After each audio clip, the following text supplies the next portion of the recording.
Ugh. You ever have one of those days that feels like years that just doesn't seem like it wants to end?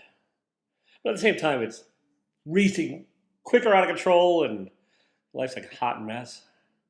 And you're doing nothing. You're just treading along, trudging through it all. Same day, the same routine, every week, every month, every year. New comic books, they're all the same, but they're different, but they're the same. And yeah, there we go. That's not my rambling. How y'all doing? I'm Taylor. This is a Cranky comic book review show. It's where I go through this pile of nonsense, worst to best, and I let you know what I think about it. Kind of get a hint already because worst to best, and there's a big boy in the middle, so whatever. Let's do it. All right. Oh yeah, today is, what is this? March 1st. Oh hell, shit. Yeah. Dead Boy Detectives #1. I wanted to like this. I really did. I just don't. I love the Dead Boy Detective idea. It's like it comes from Neil Gaiman's Sandman and stuff, and then these kids that died and then decided they didn't want to be dead, so they become detectives, and it's a fun little story. The art doesn't fit though. Jeff Stokely's art is just weird and bright and goofy for this, and then the story itself, there's just not a lot to it. And you know, it's been a long enough between the issues that I don't really remember entirely what's going on. There's some new characters here that aren't the Dead Boy Detectives, and I can't bring myself to give a shit to go find the previous issues to like catch up, and that's not a good sign. Where I'm just like, yeah, I don't care. I mean, it's probably all right. There's a snake thing.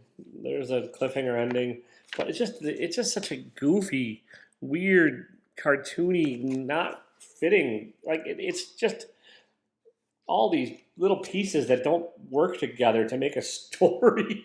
And like there's these dangling parts in here, and it's just, I don't know. This one just bugged me. And there's probably worse shit out here than this week, but this is the worst of mine. So it is what it is, people. It is what it is. We're moving on to the other hot mess of the week. Ghost Rider #1. Cosmic Ghost Rider #1. Yeah. All right. And I'm switching around other books while I'm doing this. This is Stephanie Phillips writing. I sometimes like her writing, sometimes not. And this is like, I liked her Nuclear Family, and I kind of liked Grimm, but yeah, I don't know. I never really read the Cosmic Ghost Rider, so I'm not caught up on the mythos of it all. And I should adjust my cam because it's just bugging me too. Everything's bugging me today, people. Is that better? Not really. Whatever. We're sticking with it. It's also, the art is just sparse and clean and computery looking, and I get it, you're in space, but there's westerny bits, and then there's the Cosmic Ghost Rider, who's supposed to just kind of look like a 90s nightmare heavy metal band threw up on a comic book, and this isn't that. It's too clean, it's too precise. And then there's this sort of murder mystery with Frank Castle, maybe, and I don't know. It also, the pieces aren't fitting together for me this week. It's just like, and it's in a lot of these books, well, 2 of these books, and I don't know, it's a light week. It's another one of those not so shitty weeks. I think all the publishers get together and collude, and they're like, we're going to release our crappy books this week. You down? Yeah, I'm down. Let's do it. Let's release some crappy books. There's a backup story by somebody. Better art, like grittier, like more fitting to the Cosmic Ghost Rider, at least in my humble opinion as a person that knows nothing about Cosmic Ghost Rider kind of art. But like, look, that seems Cosmic Ghost Rider-y. There's a planet head and other stuff. But it's also kind of a weak-ass story, too. So, I don't know. I'm so sick of backup stories in all these books. I'm like, just give me a one main long thing and stop filling it up with fluffy bullshit. I don't know. I'm not keeping up with this one. Definitely not. I just don't care. Like, apathy has just wrangled my tiny little Grinch heart and choked that whatever little bit of caring and life I had out of me. And it's on an all-time. Can apathy be at an all-time high? Because you don't care. Can you not care more or less? I don't care. I don't care about not caring. All right, anyways. Batman versus Robin #5. I didn't read the first 4 because I didn't care. My theme of the week. I don't care. This is the end of it all. It was supposed to end last week in Lazarus Planet Omega, but, no. Even though he called the goddamn book Omega, it didn't end. So this is Epilogue, which is the actual ending. It's fine. I like Mark Waid. He's a competent writer. He puts together a good enough story. He made the Monkey Prince into somewhat of a likable character in this issue, which is hard for me. And the art by, who's the art by? Asrar. I actually didn't mind the art either. The ending itself, yeah, it's fine. It's not like there's a little bit of a twist, and then that twist immediately gets pulled back and turns into another twist, and then that second twist where I'm like, really? That's been done before, like a lot. And also, it doesn't seem very believable, especially given the way Batman's been written lately. Whether or not like the end result of like citizenry and stuff. I don't want to spoil it for you, but like it just didn't feel true to me, the ending. And also, it sort of like left it where the status quo was just like, okay, this entire fucking series did fucking nothing. Fucking yay! That's enough fuckings for me. All right, it's fine. It's better than the other two. It's not bad. All right, this one is better than I thought it would be. It's not great, but it at least has potential.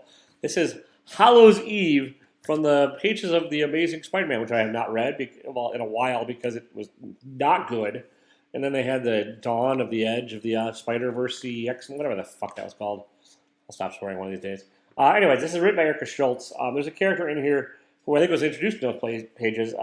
This really isn't an origin, but you don't really need an origin. Like the Erica does a good enough job of like sort of setting up the character's power set, and like as you go along, you kind of get some of the motivations.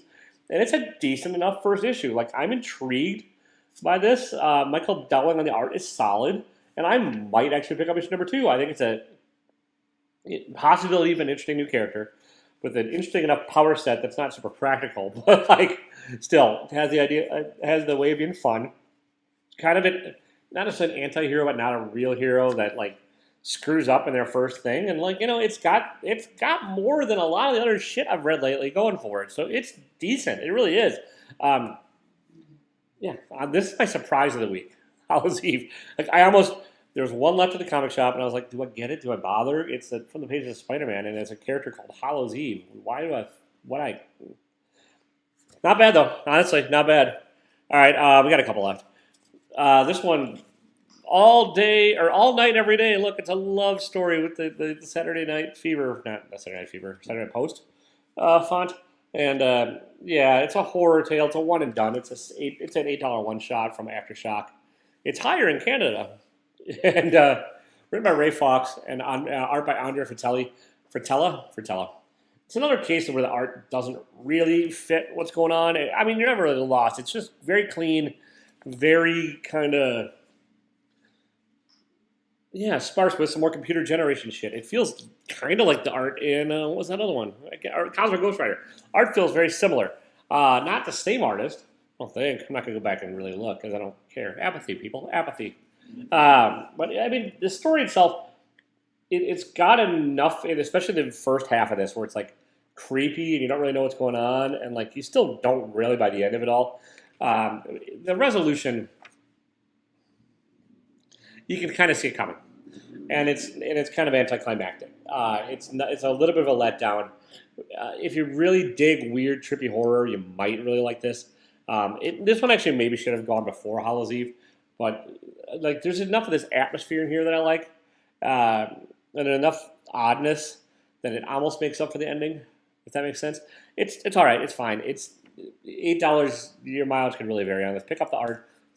Flip through it, see if like it's for you, which I know that's what you want to hear as a reviewer. You're like, oh yeah, well I don't want to make up my own mind, so I'm watching Taylor. Let's see what he thinks. Or I want to disagree with Taylor. I want to argue with Taylor and fight with Taylor. What do you think? So when I say, well, I don't know, make up your mind, that's not great, right? I don't care. It's apathy. All right, next we only have a couple left this week. Four. I kid. This one came out last week. Superman #1. Mark from Legion of Comics is like had a raging boner over it, and like he's like, oh, it's a book of the year, it's amazing, and it's fantastic, and it's a great new start to Superman.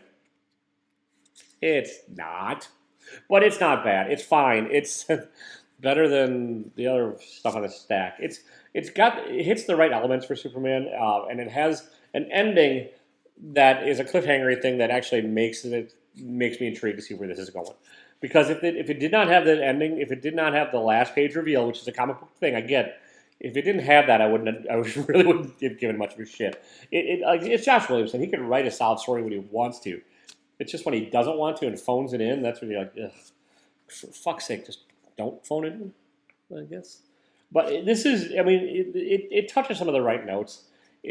like I think Williamson does have a decent handle on the personality of Superman and Clark Kent, and the world around him is not bad. It's Lois Lane's in an interesting position. You're left wondering sort of what motivations are. There's Lex doing Lexi stuff in prison and doing.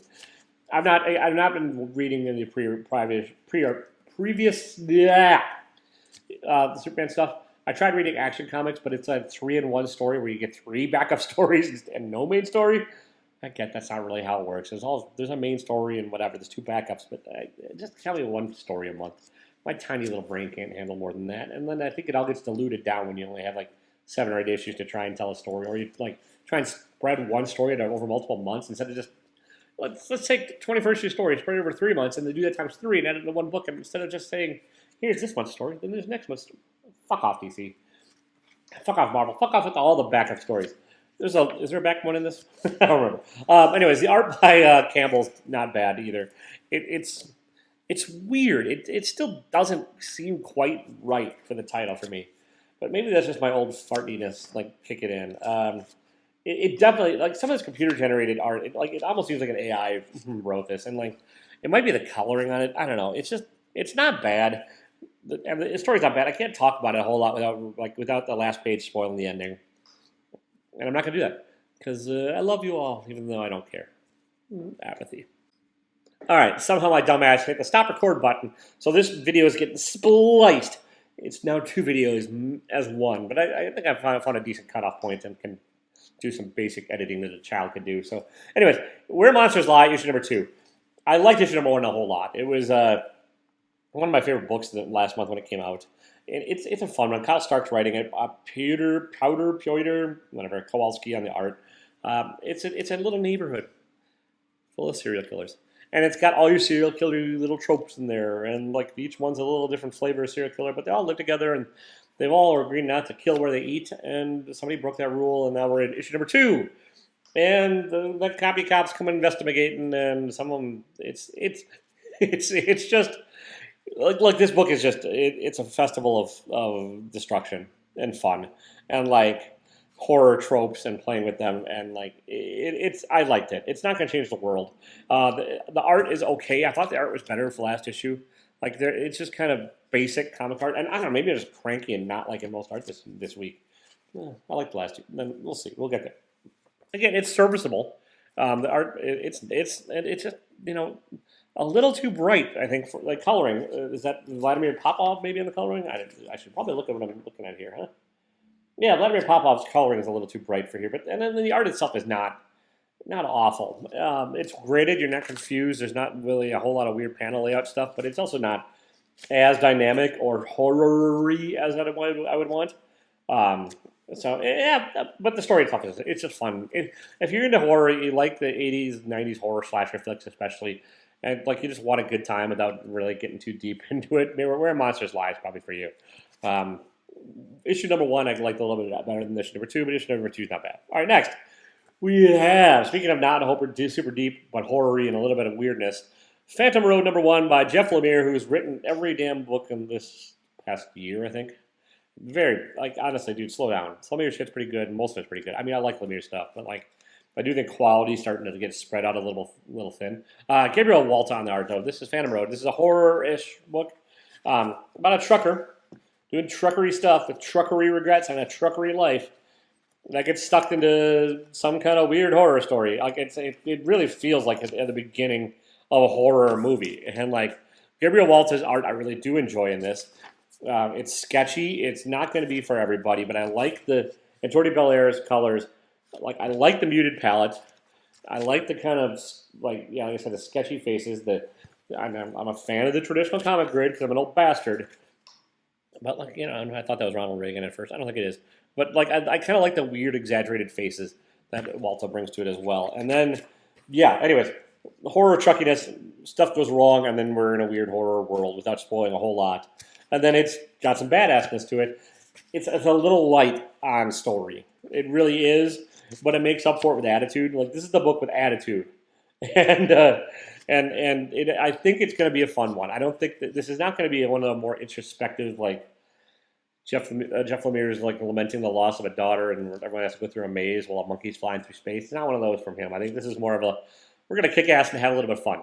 And I hope I'd like to see Lemire do that instead of always getting the other direction. Not that I don't. Lemire's one of my favorite writers. Don't get it twisted. And this is my second favorite book of the week. Technically cheating because my favorite came out last week, but I'm a cheating bastard. That's what I do, so it's good, and I'm happy and I'm enjoying it. I'm just ranting. I don't know why. It's one of those ranty kind of days. And last and best, and it came out last week, and like I said, I don't care. I'm cheating. Ice Cream Man number 34. I missed it last week, and I think the LCS either got it late or was sold out. I don't know. They're kind of not my favorite store, but it is what it is. But now I have it. Look, I have it. It's a story of two people that are hobos on a train, right? Or vagrants, transients. I don't know, whatever. They live on a train. They jump from town to town, and they try not to do super evil. They eat out of garbage cans and petty crime, but nothing will get hurt. And then somebody joins their party and stuff goes wrong. It's got less of the poignant kind of introspective nature of the last couple issues of Ice Cream Man. This one's more pure horror. It still has that though. Like W. Maxwell Prince has really found a way to have a great balance of like mixing his like love of horror with some of his other interests, especially like fantasy and like just thoughts on life. And Martin Morazzo, or Martin, I don't know, whatever, Morazzo, great artist. They've been working together for a long time. This is 34 issues. And they also worked together in Art Brut previously, and I don't know, maybe other stuff too, but like they're like a match made in comic heaven. They really do pair well together. And this book does have an ending that's kind of beautiful and kind of horrific and kind of everything at the same time. It does kind of tie into some of the earlier Ice Cream Mans. That doesn't seem like proper English. It's not rolling off my tongue. That I have read. I've not read all of them. It's one of my series I need to catch up on. But it's an anthology. You can read each issue, and it's a standalone thing. So you don't need to read any of the previous shit to get this, which is great. Which I also really dig about this one. Like you can do, you could never have read an issue of Ice Cream Man before. Pick this up, and you'd get it all and be fine and have a perfectly great one and done story. If you have read some Ice Cream Man, there'll be little nuggets dropped in here that you're going to get that the other people may not. Not necessarily, but little flavor bombs, little pellets of joy and happiness that break through your apathetic heart. Maybe it doesn't break through your heart. Maybe you just have that stone wall and you'll feel no joy. No one will get to you. No one will Marie Kondo you and give you that spark of life and happiness. You're walled off, and damn it, I don't know what I'm talking about this week. I'm going to go. Don't be a dick. Even if you don't care if other people are dicks, just don't be one yourself. That's a weak ending. I don't care. I'll see you later. Bye.